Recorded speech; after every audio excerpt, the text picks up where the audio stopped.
सोमवती अमावस्या की कहानी।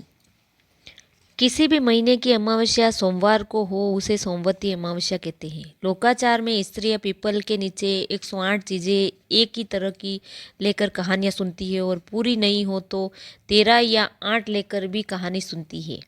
कहानी इस प्रकार है। एक साहूकार के 7 लड़के और एक लड़की थी। सातों लड़कों की विवाह हो गए थे। लड़की कुंवारी थी। साहूकार के घर एक साधु रोज भिक्षा लेने आता और भीख लेकर आशीर्वाद देता हुआ चला जाता। पर थोड़ा भेद था कि जब साहूकार के बेटे की बहुएं भीख देती तो सुख सुहागन का आशीर्वाद देता, और जब साहूकार की लड़की भिक्षा डालती तो उसे माँ बाप और भाई भौजाई के सुख मिलने की ही आशीष देता, सुहाग की नहीं। लड़की को इस बात का विचार हुआ और अपनी माँ से उसने यह बात कही। माँ ने पूछा कि महाराज, आप आशीर्वाद देने में भेद क्यों रखते हो? साधु ने बात टाल दी और कहा, किसी पंडित से पूछो। साधु चला गया, परंतु तुरंत ही पंडित बुलाए गए और सारी बात पूछी। पंडित ने टेबा विचारा और बताया कि इसके भाग में विधवा होना लिखा है, फेरे होते ही विधवा होगी। माँ बहुत दुखी हुई और संकट से छूटने का उपाय पूछा। पंडितों ने विचार कर बताया कि 7 समुद्र पार सोमा नाम की एक धोबन है, उसे सोमती अमावस्या का फल इस लड़की को मिल जाए तो इसका विधवा दोष दूर हो सकता है। माँ ने उसे सभी लड़कों को यह विचार सुनाया और उसे साथ जाने को कहा, पर किसी ने भी बात मानी नहीं।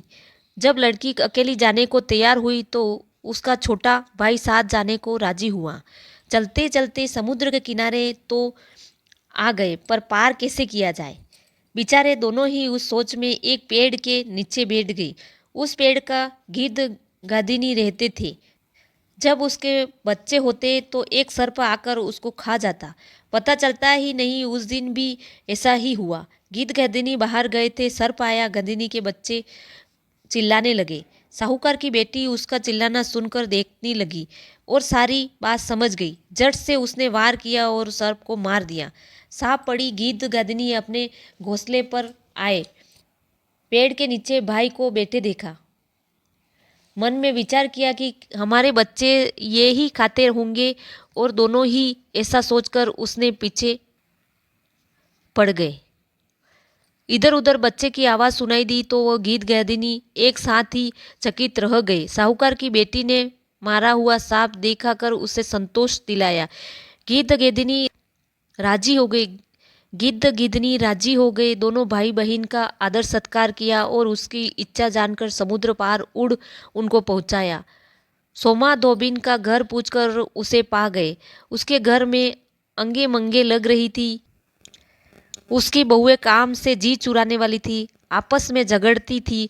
साहूकार की लड़की ने उसका घर आकर तो खुशी हुई, और वहां में एक रंग न देखकर अव्यवस्था दुख हुआ। वहां का रंग एक न देखकर अव्यवस्था दुख हुआ। वह रोज सवेरे जल्दी उठती और सोमा के घर का सारा काम कर लेती।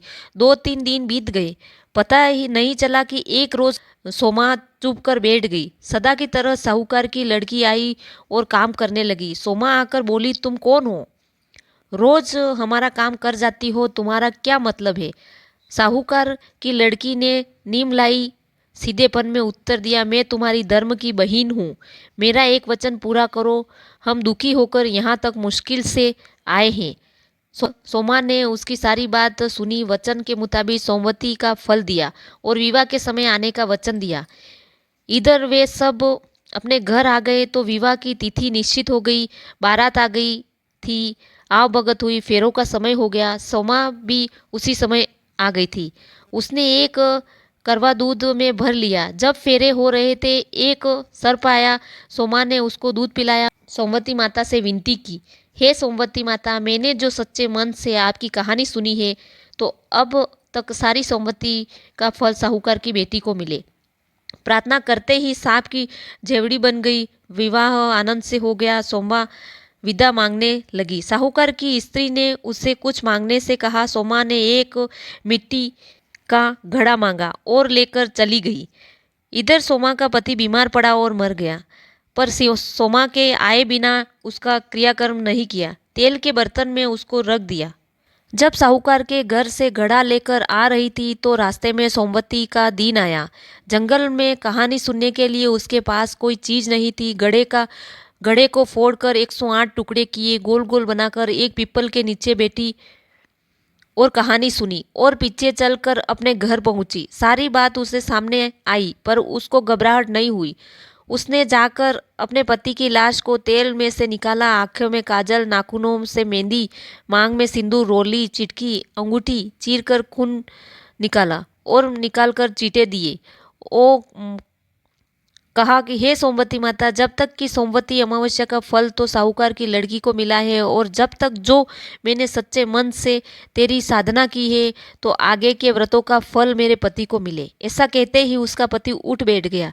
घर में आनंद हो गया। दूसरे दिन सोमवती का दान लेने उसके घर जोशी आया। सोमा धोबन बोली, इस बार तो मैंने जंगल में कहानी सुनी थी, पास में कुछ था नहीं, दान नहीं कर सकी। ठीकरी के 108 टुकड़े करके उस पर कहानी सुनी और वहीं उसे गाड़ दिए। विश्वास न हो तो जाकर देख सकते हो। जोशी ने जाकर देखा, सोने की 108 मुहर मिली।